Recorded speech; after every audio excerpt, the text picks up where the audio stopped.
is Kimhei. In the last video, we talked about how to change the empirical formula to the mass composition, right?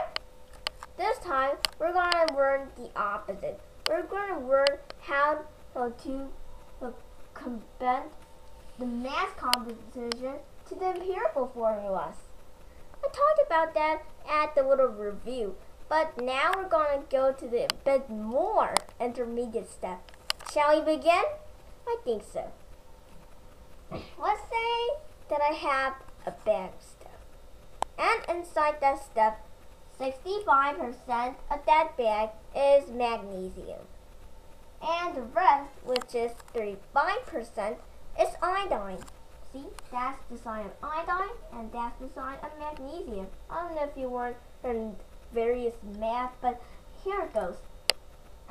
Then the thing that we had to learn is how many moles are inside these stuffs, and what is the empirical formula for it. Well, before we do any of these things, let's assume that I have 100 grams of the stuff and 65 grams of magnesium and 35 grams of iodine are these guys. And then you might say, hey, how did you get these grams of stuff? I mean, percent doesn't have any combinations or anything that has to do with grams. And that's true. I'm not choosing like 112 or like 7 grams or like that, but that would have been a lot more complex than 100 grams. So it's just assuming. So let's just assume the percents and the grams have the same ornament. Now, here's the stuff. The key in here is you really have to know about fractions this time. First, I wrote it what you are supposed to have in the denominator, which is the down part in the fraction. The numerator is the upper part of the fraction.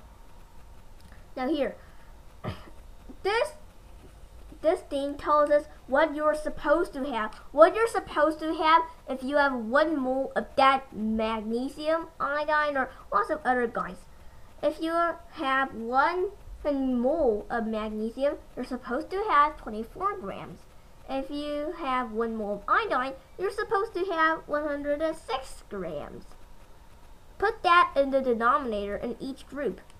Then what you're supposed to put in the numerator are what you already have now, not what you're supposed to have, what you already have in this question.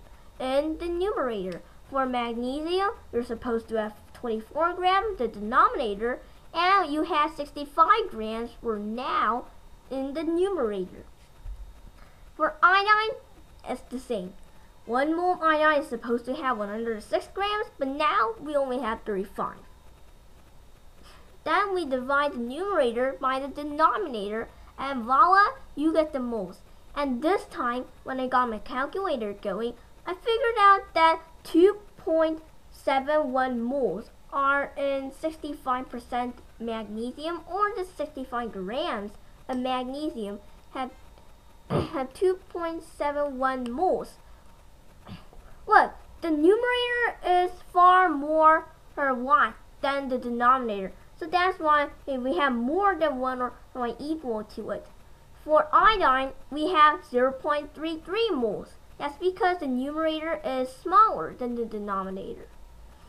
Then the empirical formula is going to be Mg. Let's just talk it this way. We have 8 magnesium atoms and 1 iodine atom. Then how did you come up with that? When I multiply this, you can get roughly about 8 atoms, like 8 guys of these iodine guys, to be precise, to be the moles of magnesium. What I'm saying in here is, if you multiply 8 roughly by this iodine moles, which is 0.33, then you almost get like similar to 2.71 moles, which is magnesium's moles. Then you might say, hey, why did you put the 8 over here and not here? Well, here's the tip. It's like you already saw the finished part this time. if we say the unfinished part, let's say they're equally similar, but then you just multiply 8 of these guys, and voila, you get this. Just think about this as the finish line and multiply how many times you have to do it, or that's the easy way. Divide this guy by this guy and you get roughly 8, and that's how you get 8 magnesiums and iodine. Then you might say, hey, why not iodine and 8 magnesiums? Well, I talked about the periodic table at the very first video about chemistry, right? I talked about the positive groups and the negative groups. The negative groups were more than number 4 group, and the positive group were in the web sign, which is less than 4. But always put the positive signs first, and then the negative signs the last.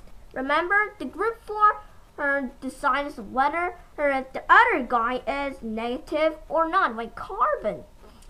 This time magnesium is in the left-hand side, maybe, if we can say the left-hand side.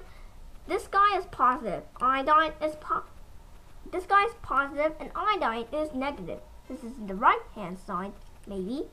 So that's why we got 8 magnesium and then iodine. Remember that, just think it this way. There are 8 magnesium guys for 1 iodine.